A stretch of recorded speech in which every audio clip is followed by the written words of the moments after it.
Une nouvelle île pour un archipel qui en compte déjà beaucoup. Le Japon, d'une superficie de 377 975 km², a récemment vu son territoire s'agrandir. En effet, le pays du soleil levant compte désormais un îlot de plus, d'environ 100 mètres de diamètre. Mais comment une île peut-elle apparaître soudainement, en quelques heures? Bien le bonjour jeunes gens, le décor a légèrement reculé. Comme vous l'avez vu dans la vidéo précédente, c'est parce que maintenant, vu que je fais potentiellement des expériences machiavéliques dans cette pièce, je me suis dit qu'il fallait reculer le décor. J'ai également mis les décorations de Noël aussi, voilà, on peut les voir, il n'y a pas grand chose. Mais voilà, ça rend quand même le truc un peu plus cosy, ça va peut-être augmenter au fil du temps, peut-être que je vais rajouter des trucs, je sais pas, on verra bien. Bref, ça n'a rien à voir avec le thème d'aujourd'hui, car aujourd'hui on va parler d'une île qui, il y a quelques mois, est apparu au Japon. Comment c'est possible? Vous allez vite le découvrir. D'après les experts, cet îlot est apparu après des éruptions volcaniques sous-marines pendant le mois d'octobre, donc c'est vraiment récent, c'était il y a 2 mois, et c'est arrivé à 1200 km au sud de Tokyo. Cet îlot se situe près de l'île d'Iwoto, qui est lui-même fait partie de la chaîne d'îles d'Agawara. Et ce lieu fut le théâtre des batailles les plus sanglantes durant la guerre du Pacifique. L'île Nippon pour l'instant reste actuellement sans nom, et, bien entendu, est inhabité. L'origine de sa formation des éruptions phréato-magmatiques. En résumé, ce type de phénomène se caractérise par l'interaction entre du magma bien chaud, bien brûlant d'un volcan et quelque chose d'humide, de plein d'eau, et donc les nappes phréatiques par exemple, de l'océan aussi, ou même des sols enneigés. Tout d'abord, les débris de l'éruption arrivent sous forme de lave, puis se mélangent à un matériau de faible densité que l'on appelle la pierre ponce. Tout cela pour former un monticule de roche suffisamment haut pour sortir des profondeurs. Fukashi Maeno, le professeur à l'Institut de recherche sur les tremblements de terre de l'Université de Tokyo, a survolé le site en octobre. Il a déclaré à l'agence de recherche de Kyoto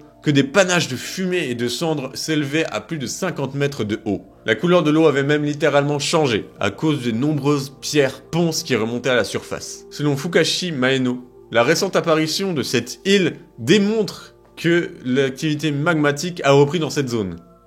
Non, sans blague, on s'en est pas rendu compte. D'après le spécialiste, bien entendu, si cela continue, ça peut totalement dire que l'île risque sûrement de s'agrandir, de changer de forme, et si ça se poursuit encore très longtemps, ça peut prendre beaucoup d'ampleur. Mais à contrario, si ça ne continue pas et que ça s'arrête maintenant, l'île va juste disparaître comme beaucoup d'autres îles au Japon, parce que le Japon, ils sont habitués à ce genre d'événements. Et pourquoi, si ça ne continue pas, l'île va disparaître? Eh bien, tout simplement que c'est qu'une roche qui n'est pas capable de résister aux vagues si elle n'est pas reliée à beaucoup plus gros. Faut vraiment qu'elle soit accrochée à quelque chose de très puissant pour qu'elle soit tenace face aux vagues. Alors que si ça continue à former beaucoup de pierres par-dessus cette même île, ça va devenir tellement dense, c'est plus conséquent, plus solide, plus brut, ça va devenir donc plus durable. Donc le sort de cette nouvelle île dépendra de si il y aura d'autres éruptions ou non. On rappelle également qu'en 2013, 2 îles se sont fusionnées. Et à l'inverse, en 2018, l'île d'Esanbe Anakita Kojima, elle, a littéralement disparu à 500 mètres d'Hokkaido. Elle a fait plouf dans l'eau. En 2021, une île s'était déjà formée à proximité d'Iwoto, mais aussi en 1904, 1914 et en 1986. Ça fait beaucoup d'îles nouvelles, un peu trop proches d'Iwoto. Pourquoi tout le temps là? Bon, ces 3 dernières ont également disparu. Voilà, pas de chance, ces îles ne fonctionneront jamais près d'Iwoto. Pourquoi ces îles refusent d'accepter de vivre? Vivez parmi nous. Et en fait, elles apparaissent dans ce monde, elles font non, non, je veux pas. Plouf.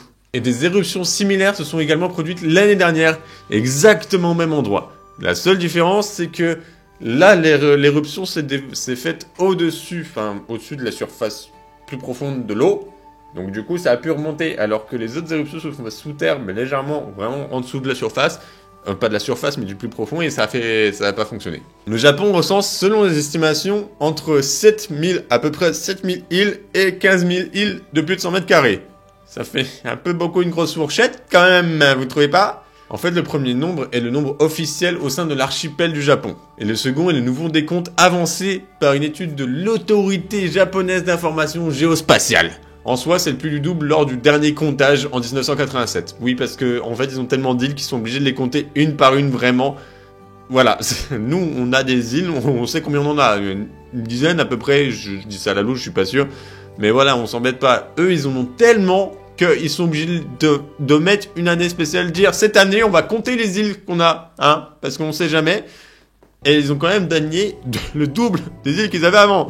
C'est-à-dire 7000 en quelques années. Vraiment. Quoi? Pourquoi autant? Et bien sûr, l'enjeu du chiffre est devenu quelque chose de politique parce que certaines îles se trouvent très proches de la zone qui appartient à la Chine. Donc, il y a quand même quelques discussions pas trop contents. Mais bon, on s'écarte un peu du sujet. La question, c'est, on parle pas de politique, là, on parle de cette île qui est apparue. Parce qu'on sait toujours pas comment elle peut apparaître, comment tout ça peut se passer. Et pourquoi le Japon en a autant, surtout. Mais pourquoi le Japon en a autant? C'est très simple, c'est parce qu'il se trouve juste au-dessus de plein de volcans sous-marins. Long de 40 000 km, c'est une chaîne, littéralement une route de volcans qui se trouve sous l'océan. On l'appelle, cette zone, c'est plus connue sous le nom de cercle du feu. Ce cercle abrite les 2/3 des volcans actifs depuis la dernière ère glaciaire. Sur ce cercle, il y a beaucoup de plaques tectoniques. Encore une fois, je ne vais pas refaire la blague de la tectonique, voilà, la danse, hein. Je parle des plaques tectoniques qui bougent en permanence. Et ces plaques ne cessent de recréer des nouveaux volcans. Et ces plaques également sont responsables plus de 90% des tremblements de terre. C'est pour ça qu'il y en a beaucoup au Japon. L'apparition d'une nouvelle île est un processus surprenant, surtout à l'heure où certaines terres du Pacifique, comme les îles Tuvalu, sont condamnées à la disparition sous la montée des eaux. Dans un futur plus ou moins proche, il est aussi possible que la nouvelle île fusionne avec Iwo Jima si l'éruption se poursuit sur plusieurs mois, voire plusieurs années. Et bien voilà, on arrive à la fin de cette vidéo, j'espère que ça vous aura plu, je crois qu'elle sera plus courte que les autres, mais voilà, j'ai essayé de développer au maximum comme d'habitude, et je trouve ça tout de même intéressant de se dire que, déjà, ce qui m'impressionne le plus dans cette histoire, c'est qu'en 30 ans, ils ont quand même gagné 7000 îles, à la fourchette, hein, je fais une moyenne, je vais pas dire les chiffres après la virgule, mais 7000 îles. À quel moment c'est possible d'en gagner autant, sachant qu'elles sont devenues habitables? S'ils les comptent, c'est qu'elles sont devenues habitables, elles sont pas allées sous l'eau, et c'est grâce à ça aussi que beaucoup de Japonais, qui est quand même le pays le plus peuplé au monde, c'est grâce à ces îles qui apparaissent qu'ils peuvent garder encore leur population, parce qu'après ils sont en rupture de stock de place, on peut plus, on va arrêter de copuler, voilà. Déjà je trouve on est trop sur Terre, 8 milliards, on a abusé là, les gars, arrêtez, calmez-vous. Bref. J'espère que cette vidéo vous aura plu. Je vous dis portez-vous bien. Bisous sur Petite Miche. Bien moelleux.